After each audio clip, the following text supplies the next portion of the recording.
बिस्मिल्लाहिर्रहमानिर्रहीम। अस्सलाम वालेकुम। आज हमारे पास टॉपिक नंबर 19 है मैपिंग्स। लास्ट लेक्चर में हमने क्या देखा था कि कम्प्लेक्स नंबर्स को हम पोलर और कार्टेशियन फॉर्म में किस तरह से रिप्रेजेंट करते हैं और उन्हें हम उनको करके चेंज करके कम्प्लेक्स फंक्शंस को हमने कैसे फाइंड किए थे, रियल और इमेजिनरी पार्ट्स।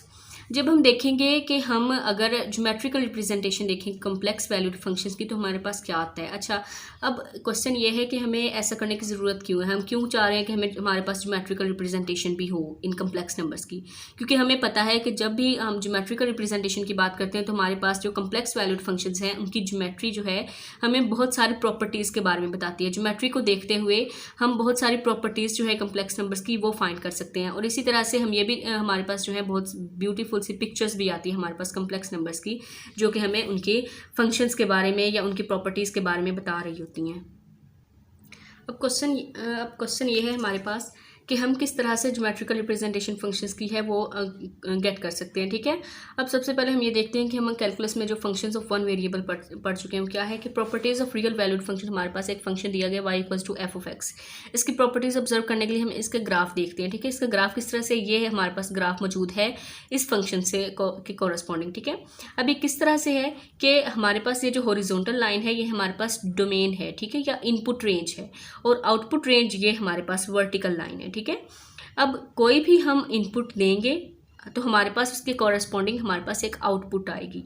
अब हमने इनपुट दी, यहाँ पे हमारे पास आ रही है इनपुट हमने 1 दी है, तो हमारे पास आउटपुट जो है उसके कॉरस्पॉन्डिंग यहाँ पे ये आउटपुट रेंज पे पॉइंट आ रहा है, तो हमारे पास ये हमारा कॉरस्पॉन्डिंग पॉइंट आ रहा है। ठीक है, इस तरह से हमारे पास ये एक पॉइंट आ रहा है, ये एक पॉइंट आ रहा है, और भी बहुत सारे पॉइंट्स आ रहे हैं अकॉर्डिंग टू द इनपुट। ठीक है, इनपुट हम दे रहे हैं तो आउटपुट हमें मिलती जा रही है। उन सारे पॉइंट्स को जब हम कंबाइन करेंगे तो हमारे पास ये एक कर्व आ गई है।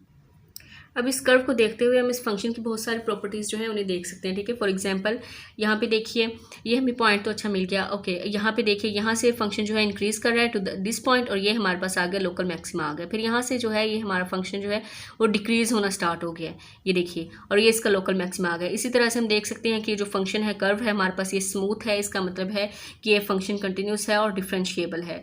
इसी तरह से हमारे पास और भी बहुत सारी प्रॉपर्टीज़ जो है वो ग्राफ को देखने से ही हमें फंक्शन के बारे में पता चल जाती हैं। इसीलिए हम कहते हैं कि जो ज्योमेट्रिकल रिप्रेजेंटेशन है फंक्शन की वो बहुत इंपॉर्टेंट है। अब क्वेश्चन ये है कि क्या हम कम्प्लेक्स वैल्यूड फंक्शंस के लिए सिमिलर ज्योमेट्रिकल डिस्क्रिप्शन भी हमारे पास हो सकती है। ठीक है, इसका हम आंसर देखते हैं आफ्टर सम एग्जांपल्स और वर्क। अब कम्प्लेक्स फंक्शन कंसिडर करें w equals to f of c. ठीक है, लाजमी नहीं है कि हर फंक्शन के लिए हमारे पास जो ग्राफिकल रिप्रेजेंटेशन है वो बहुत इजी हो, कन्वीनियंट हो। अब ये देखें, हमारे पास अगर प्लेन हो, ठीक है, R2 है, उसमें हम जो इनपुट पुट करें वो भी हमारे पास R2 में से है, और जो हमारे पास आउटपुट आ रही है ये W आ रहा है, ठीक है, वो भी हमारे पास R2 में से है। अब इसी प्रोसीजर में इस प्रोसीजर को फॉलो करते हुए जब हम रियल वैल्यूड फंक्शंस को एक वेरिएबल में हमने किया था, ठीक है, हमने क्या किया था कि डोमेन को हमने डोमेन एक्स एक्सिस और रेंज हमारे पास थी वाई एक्सिस पे। ठीक है, अब इस केस में हमारे पास क्या है कि डोमेन क्या है, R2 है, ठीक है, और रेंज क्या है, वो भी R2 है। अब अगर इसी तरह से इसी प्रोसीजर को हम फॉलो करें तो हमारे पास जो ग्राफिकल रिप्रेजेंटेशन आनी चाहिए वो तो R4 में चली जाएगी। ठीक है, वो एक डिफिकल्ट टास्क हो जाएगा। हम काम कर लेते हैं, हम R में रियल लाइन में कर लेते हैं, R स्क्वायर में हमने किया है, फिर R क्यूब में किया है, लेकिन जैसे जैसे हमारे पास जो है ये बढ़ता जाएगा, हमारे पास ऑर्डर बढ़ता जाएगा, तो प्लेन ज़्यादा होता जाएगा, तो हमारे लिए जो टास्क है वो डिफ़िकल्ट होता जाएगा। अब इस प्रॉब्लम को कम करने के लिए हमने क्या किया कि हमारे पास जो इनपुट है उसे हम एक अलग प्लेन में रिप्रेजेंट कर देते हैं, जिसे हम नाम देते हैं जी प्लेन का या इनपुट प्लेन का। ठीक है, और इसका जो इमेज है उसे हम एक अलग प्लेन से रिप्रेजेंट कर देते हैं, जिसे हमने डब्ल्यू प्लेन का नाम दिया या इमेज प्लेन का नाम दिया है। अब यहाँ पे हम जो है हम आहिस्ता आहिस्ता प्रोसीड कर रहे हैं टुवर्ड्स मैपिंग। ठीक है, और mapping of a complex number, so we call them complex mappings. When we consider a function using such correspondence between two complex planes, जब हमारे पास दो प्लेन्स के दरमियान कॉरेस्पॉन्डेंस हो रही हो कि एक प्लेन को एज अ इनपुट हम दे रहे हैं, तो हमारे पास जो आउटपुट है वो another plane which is we called W plane आ रहा है, तो फिर इस तरह के मैपिंग्स को हम बोलते हैं कम्प्लेक्स मैपिंग्स है। ये सिंपली हम कह देते हैं कि हमारे पास मैपिंग है। ठीक है, क्या है कि एक प्लेन के एलिमेंट्स एज एन इनपुट हम दे रहे हैं और दूसरे प्लेन के एलिमेंट एज एन आउटपुट मिल रहे हैं हमारे पास, तो फिर हम कहेंगे कि ये दोनों प्लेन्स के दरमियान जो है मैपिंग हो रही है। ओके, इसे हम देखते हैं एक नेक्स्ट। हमें पता है कि हम कम्प्लेक्स फंक्शंस को इस फॉर्म में भी डिनोट कर सकते हैं, f of ji equals u of x y plus iota v x y. ठीक है, विद डोमेन डी। अब ये जो इक्वेशन है हमारे पास, ये मैपिंग को डिफाइन करिए, ठीक है। ये फंक्शन जो है मैपिंग को डिफाइन करे from a set d in the z plane, यानी ये जो डोमेन है हमारे पास जी प्लेन में से है, और हमें ये मैपिंग किससे हो रही है, on to the range r in the डब्ल्यू प्लेन, ठीक है। हमारे पास जो रेंज के एलिमेंट्स है वो डब्ल्यू प्लेन से आ रही है। नेक्स्ट हम एग्जाम्पल करेंगे और उसके साथ उसकी ज्योमेट्रिकल रिप्रेजेंटेशन भी देखेंगे, तब आपको अच्छे तरीके से एक बात जो है क्लियर हो जाएगी। अच्छा, अब हम एग्जाम्पल देखते हैं। हमारे पास क्या एग्जाम्पल है, consider the following complex valued function. हमें एक कम्प्लेक्स वैल्यूड फंक्शन दिया गया है, w equals to f of ji equals to z plus one. ये हमारे पास फंक्शन है, ठीक है। यानी कोई भी हम इनपुट देंगे तो हमारे पास जो आउटपुट है वो उसमें एक 1 जो है वो ऐड होके आएगा। फॉर एग्जांपल अगर मैं 1 इनपुट दे रही हूँ तो मेरे पास आउटपुट 1 + 1 2 होके आएगी। अब इसकी डोमेन क्या है, यानी हम कौन से एलिमेंट्स इसमें पुट कर सकते हैं, वो तमाम कम्प्लेक्स नंबर्स हम पुट कर सकते हैं जिनका मॉड्यूल लेस देन और इक्वल टू 1 है, ठीक है। यानी विद द यूनिटी हमारे पास जो है ये ओपन डिस्क आ रही है, क्लोज डिस्क है, ओके। अब इस फंक्शन को हम यूज़ करते हैं, ठीक है। अब इसमें मैं कौन कौन से एलिमेंट्स पुट कर सकती हूँ, वो तमाम कम्प्लेक्स नंबर्स जिनका मॉड्यूल जो है वो लेस देन 1 आएगा। अब इसमें 1 आ जाएगा, लेस देन और इक्वल टू की कंडीशन है, यानी 1 भी इंक्लूड है, इसलिए मैं 1 भी पुट कर सकती हूँ, फिर आयोटा पुट कर सकती हूँ, -1 पुट कर सकती हूँ, और माइनस आयोटा, और पॉइंट्स में कुछ वैल्यूज़ मैं पुट कर सकती हूँ जिसका मॉड्यूल जो है वो लेस देन 1 आए, ठीक है। ओके, मैं कुछ वैल्यूज़ इसमें से ले रही हूँ। अब एफ ऑफ 1 किया, मतलब 1 जब एज एन इनपुट हमने लिया तो हमारे पास क्या आउटपुट आई, 1 + 1 2 आ गया। जब हमने आयोटा किया तो आयोटा +1 आ गया। जब हमने -1 किया तो 0 हो गया, -1 + 1 0 हो गया। जब हमने माइनस आयोटा पुट किया तो हमारे पास आ गया 1 - आयोटा। ये हमने कुछ इनपुट्स ली इस डोमेन में से, तो हमारे पास कुछ रेंज के या आउटपुट आ गई है, हमारे पास रेंज के एलिमेंट्स आ गए हैं। जब हम इस एग्जांपल को ज्योमेट्रिकली देखते हैं इस एग्जांपल को, ठीक है। यहाँ पे देखिए ये हमारे पास जी प्लेन है, यानी हमारे पास इनपुट प्लेन है, डोमेन प्लेन है। अब यहाँ पे हमारे पास इनपुट्स क्या है, 1 है, ठीक है, फिर आयोटा है, -1 है और माइनस आयोटा, ठीक है। इन पॉइंट्स को मैंने ज्वाइन कर दिया तो हमारे पास एक सर्कल आ गया विद ओरिजिन 0, ठीक है। ओरिजिन सेंटर जो है इसका 0 है और इसका रेडियस जो है वो 1 है। अब जब हमने आउटपुट का लिया, जो डब्ल्यू प्लेन है वो हमने ड्रॉ किया, वो किस तरह से है कि हमारे पास क्या है, 2 है, ठीक है, और क्या है, आयोटा +1 है, ये रहा आयोटा, और +1 मतलब ये वाला पॉइंट, ये आ गया, ठीक है। उसके बाद है 0 है, और उसके बाद 1 - आयोटा, ये वाला पॉइंट है। अब जब इन पॉइंट्स को हमने कंबाइन किया तो हमारे पास सर्कल ही आ रहा है, लेकिन विद द सेंटर 1, ठीक है। अब इसका सेंटर जो है वो 1 आ गया और रेडियस 1 नहीं है। यहाँ पे सेंटर क्या था, 0 था और रेडियस 1 था। यहाँ पे सेंटर 1 है विद रेडियस 1, ठीक है, रेडियस इसका 1 ही है। अब इन दोनों को देखें, इनपुट सर्कल को देखें और आउटपुट सर्कल को देखें, क्या हुआ है कि ये जो सर्कल है हमारा, ये 1 पॉइंट जो है वो आगे को मूव कर दिया है, ठीक है। इस फंक्शन की ज्योमेट्रिकल रिप्रेजेंटेशन से हम ये भी कह सकते हैं कि ये जो फंक्शन है ये डोमेन के पॉइंट्स को 1 यूनिट राइट की तरफ ट्रांसलेट कर रहा है, मतलब 1 यूनिट जो है उसने राइट की तरफ जो है उसके ज्योमेट्री को फॉरवर्ड कर दिया है, ओके। अब नेक्स्ट एग्जांपल है हमारे पास the image of a set. अब इमेज भी बता दिया गया है, इमेज का सेट भी दे दिया गया है और डोमेन का भी। लास्ट एग्जांपल में हमने क्या किया था, हमें डोमेन दे दी गई थी और रेंज हमने खुद फाइंड की थी, लेकिन इस एग्जांपल में हमें रेंज भी प्रोवाइड कर दी गई है और डोमेन भी दे दी गई है। The image of a set, इस सेट का इमेज जो है वो ये है अंडर दिस फंक्शन, ठीक है। अब ये रहा हमारे पास डोमेन का सेट। ये क्या है, हमारे पास सेट क्या है, एक हमारे पास क्लोज्ड डिस्क है विद सेंटर 0 विद रेडियस 1/2, ठीक है। और हमारे पास जो रेंज है वो क्या है, हमारे पास जो सेंटर है वो 1 आ गया है। डोमेन में हमारे पास सेंटर 0 है, लेकिन हमारे पास रेंज में सेंटर जो है वो 1 आ गया, ठीक है। और रेडियस जो है वो हाफ ही है, ठीक है, 1/2 ही है। अब ये देखें, डोमेन का हमारे पास ये ज्योमेट्री बन रही है विद द सेंटर 0 ओरिजिन, लेकिन जब हमने ये फंक्शन अप्लाई किया तो हमने जो हमारे पास जो रेंज आई है उसका जब हमने ज्योमेट्री डिफाइन की तो वो ये है हमारे पास, ठीक है। 1 यूनिट राइट को ये फॉरवर्ड कर गया, ठीक है, सॉरी यहाँ पे 1/2 यूनिट है, ओके, ये फॉरवर्ड कर गया है। और ये देखिए यहाँ पे अब सेंटर जो है इस सर्कल का वो 1 हो चुका है, ठीक है। इस तरह की ज्योमेट्री जो है ये हमें काफ़ी सारी प्रॉपर्टीज़ देखने में हमारी हेल्प करती है फंक्शंस। ये ज्योमेट्री जो है ये हमें फंक्शन का बिहेवियर समझने में भी हमारी काफ़ी हेल्प करती है। अच्छा, अभी तक हमने जो 2 एग्जांपल्स देखे उसमें जो ज्योमेट्रिकल रिप्रेजेंटेशन हमने कैसे की थी कि डोमेन को अलग प्लेन में हमने ड्रॉ किया था और जो रेंज थी उसे अलग प्लेन में ड्रॉ किया था। लेकिन अब बाज़ औक़ात ऐसा होता है कि अगर हम डोमेन और रेंज को एक ही प्लेन में हम ड्रॉ कर दें तो फिर वो हमारे लिए ज़्यादा यूज़फुल हो जाता है, ठीक है। फॉर एग्जांपल ये एग्जांपल कंसीडर करें जो हमने की है क्या है कि हमारे पास डोमेन जो है क्लोज डिस्क है विद द सेंटर 0 और रेडियस 1 है, ठीक है। ये हमारे पास डोमेन है और इसकी रेंज भी हमने फाइंड की थी। रेंज क्या थी कि वो जो सर्कल को 1.1 यूनिट जो है वो राइट को ट्रांसलेट कर देती, ठीक है। ये देखिए अब यहाँ से क्लियरली हमें पता चल रहा है कि इस फंक्शन ने क्या किया है कि इस डोमेन को 1 यूनिट राइट साइड पर ट्रांसलेट कर दिया है, ठीक है। इसे 1 यूनिट राइट साइड पर इसने ट्रांसफ़र कर दिया है। ओके, ये देखें जनरली हमारे पास एक जी प्लेन है जिसे हम डोमेन प्लेन बोलते हैं। अगर उस और एक हमारे पास है डब्ल्यू प्लेन है जिसे हम रेंज प्लेन बोलते हैं, ठीक है। अगर इस डोमेन प्लेन का एक हम सबसेट ले लें, ठीक है, इस सबसेट के पे अगर हम फंक्शन अप्लाई करते हैं तो हमारे पास यहाँ पे एक सबसेट आ रहा है रेंज का, ठीक है। बी एलिमेंट्स आ रहे हैं हमारे पास, तो फिर हम कहेंगे कि ये जो फंक्शन है, जो रेस्ट्रिक्शन है, ये ए टू बी हो रही है, ठीक है। तो यानी ए के हम एलिमेंट्स ले रहे हैं और हमारे पास जो आउटपुट है वो हमारे पास बी के एलिमेंट्स आ रहे हैं, ठीक है। ये सबसेट आ रहा है, तो इसका यही मतलब हुआ ना कि डोमेन में से हमने एलिमेंट्स लिए और हमारे पास रेंज के एलिमेंट्स आ रहे हैं, तो ये फंक्शन हो रहा है। ये जनरली सिर्फ इसलिए है कि अगर कोई फंक्शन हमारे पास कॉम्प्लिकेटेड फंक्शंस आ गए तो हम क्या करते हैं कि उन्हें सब फंक्शंस में डिवाइड करके उनके सबसेट्स लेके उन पे वो फंक्शंस अप्लाई करके देख लेते हैं, ठीक है। सेपरेट हम फंक्शंस बना देते हैं। ओके, हमें पता है कि ये फंक्शन क्या चीज़ है कि हमारे पास जो जी के एलिमेंट्स होते हैं, जी को एज एन इनपुट लेता है और डब्ल्यू को एज एन आउटपुट हमें प्रोवाइड कर देता है, ठीक है। Is just a kind of box जिसमें हम जो जी को है वो अंदर डाल रहे हैं और हमारे पास जो है डब्ल्यू वो बाहर निकल रहा है। अच्छा, यहाँ पे अब देखें ना, इस तरह से है कि हम एक्स जो है इनपुट ले रहे हैं, वाई हमारे पास आउटपुट आ रही है। यहाँ पे क्वेश्चन ये है कि क्या हम इस प्रोसेस का रिवर्स भी कर सकते हैं, मतलब जो हमारे पास आउटपुट आ रही है उसे हम एज एन इनपुट लें और हमारे पास जो आउटपुट है वो हमारी इनपुट ही वापस आए, मतलब इस फंक्शन को, इस प्रोसेस को हम रिवर्स कर दें। हम क्या कर रहे हैं पहले कि इनपुट ले रहे हैं तो हमारे पास आउटपुट आ रही है, लेकिन क्या ऐसा हो सकता है कि हम आउटपुट लें और हमारे पास इनपुट वापस आ जाए? जनरली अगर हम बात करें तो फिर हम ऐसा नहीं कर सकते ना। क्यों नहीं कर सकते? देखिए एक बॉक्स है, उसमें जब तक हम कोई चीज़ डालेंगे वही तभी हमें कोई चीज़ वापस मिलेगी ना, ठीक है। अब लेकिन कुछ इसका जनरल जो है इसका आंसर नो है, लेकिन फॉर्चुनेटली हमारे पास कुछ ऐसे कंडीशंस मौजूद हैं फंक्शंस के लिए, ठीक है। हम फंक्शंस की बात कर रहे हैं, हमारी डेली रूटीन लाइफ के लिए नहीं बात कर रहे हैं।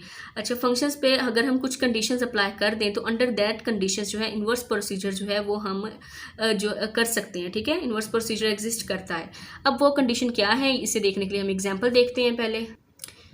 जी, हमारे पास ये फर्स्ट एग्जांपल है। यहाँ पे जो फंक्शन हमें दिया गया है f of ji equals to iota g, ठीक है। इन कोई भी हम इनपुट देंगे तो उसके साथ आयोटा जो मल्टीप्लाई होकर हमारे पास आ जाएगा। अब यहाँ पे अगर देखें, अगर मैं इनपुट दे रही हूँ आयोटा, ठीक है, तो आयोटा दी जी की जगह पे आयोटा आ गया, आयोटा आयोटा मिलकर आयोटा स्क्वायर इक्वल्स टू -1, तो आउटपुट हमारे पास क्या आ रही है -1। इनपुट हमने दी आयोटा, आउटपुट आ रही है -1, ठीक है। और हमारे पास जो है सिर्फ आयोटा ही ऐसा एक पॉइंट है कि जिसको अप्लाई करने से हमारे पास -1 आ रहा है। आप कोई और नंबर अप्लाई करके देख लें, कोई भी नंबर अप्लाई करके देख लें, -1 ले लें, 2 ले लें, आयोटा स्क्वायर ले लें, ठीक है, हमारे पास -1 जो है वो नहीं आएगा। तो and iota is the only point that maps to -1, ठीक है। अब यहाँ से हम कह सकते हैं कि अगर हमारे पास जो है इन्वर्स मैपिंग तब एग्जिस्ट करती है कि अगर हमारे पास जो फंक्शन जो है वो यूनिक आ रहा हो, ठीक है, यानी जो इनपुट है और आउटपुट है वो यूनिक हो या 1-to-1 फंक्शन हो। फिर हम कह सकते हैं so in this case when we try to find reverse procedure of this function then it is possible, ठीक है। इस कंडीशन में हमारे पास पॉसिबल है। अब क्यों पॉसिबल है? क्योंकि इन्वर्स इमेज जो है -1 का वो आयोटा है। And if this happens for all the points in the range the reverse inverse image of each point is unique, ठीक है। हर पॉइंट का जो इन्वर्स इमेज होगा वो यूनिक होगा, यानी सिर्फ ओनली 1 होगा। Then it is possible to find the inverse of this function. अगर ये कंडीशन सेटिस्फाई करती है तो फिर हम कहेंगे कि इस फंक्शन का जो इन्वर्स है वो एग्जिस्ट करता है। अब क्या वो कंडीशन है कि हर आउटपुट के लिए हमारे पास एक यूनिक आउटपुट आ रही है, ठीक है, इनपुट के लिए। For example iota is the only one that gives us -1 as an output, ठीक है। अगर हमारे पास इनपुट के लिए यूनिक आउटपुट आ रही है तो फिर हम कहेंगे कि ये फंक्शन जो है इसका इन्वर्स जो है वो एग्जिस्ट करता है। अब इसके जो कॉरेस्पॉन्डिंग्स हम देखते हैं, इसके रिवर्स में एक एग्जाम्पल देखते हैं जहाँ पे ये कंडीशन सेटिस्फाई नहीं कर रही है। अभी हमारे पास एग्जांपल है, यहाँ पे जो फंक्शन दिया गया है f of ji equals to z square है, यानी जो भी हम इनपुट देंगे उसका स्क्वायर करके हमारे पास आउटपुट आएगी। अब अगर इनपुट मैं दे रही हूँ आयोटा, तो आयोटा स्क्वायर इक्वल्स टू -1 आ गए। लेकिन अगर मैं माइनस आयोटा दे रही हूँ, माइनस प्लस हो जाएगा और आयोटा स्क्वायर इक्वल्स टू -1, यानी 2 इनपुट्स के लिए मेरे पास एक ही आउटपुट आ रही है। अब इस केस में इन्वर्स जो है वो एग्जिस्ट नहीं करेगा। क्यों नहीं करेगा? क्योंकि देखें ना, अगर हम इसकी बैक मैपिंग करते हैं, रिवर्स मैपिंग करते हैं, क्या होगा कि -1 हम इनपुट करेंगे, हमारे पास एक यूनिक एलिमेंट आना चाहिए। लेकिन जब हम -1 पुट करते हैं तो हमारे पास 2 एलिमेंट्स आ रहे हैं, आयोटा और माइनस आयोटा। ये तो फंक्शन की डेफिनेशन कोई प्रोसीड नहीं कर रहा। क्या थी कि हर इनपुट के लिए हमारे पास एक यूनिक आउटपुट होनी चाहिए, लेकिन यहाँ पे तो हम आउटपुट -1 दे रहे हैं, 1 दे रहे हैं, लेकिन हमारे पास जो आउटपुट्स हैं वो 2 आ रही हैं, आयोटा और माइनस आयोटा। इसका मतलब है कि इस कंडीशन में या इस केस में हमारे पास जो रिवर्स प्रोसीजर है वो एग्जिस्ट नहीं करता।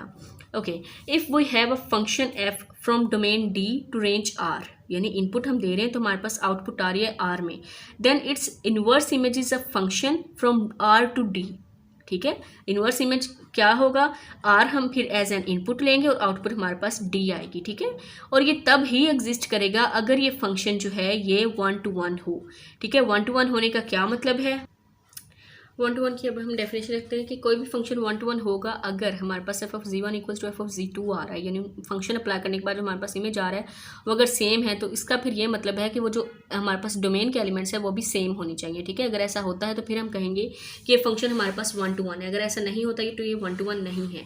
ठीक है, और अगर फंक्शन 1 to 1 नहीं होगा तो फिर हमारे पास जो इन्वर्स इमेज आएगा हर पॉइंट का वो यूनिक नहीं होगा। ठीक है, अब हम कुछ एग्जाम्पल देख लेते हैं। हमारे पास एग्जाम्पल 1 है, फंक्शन हमारे पास f of z equals to iota z, ये 1 to 1 है। क्यों 1 to 1 है ये देखिए, हम अभी चेक कर लेते हैं। F of z1 equals to f of z2।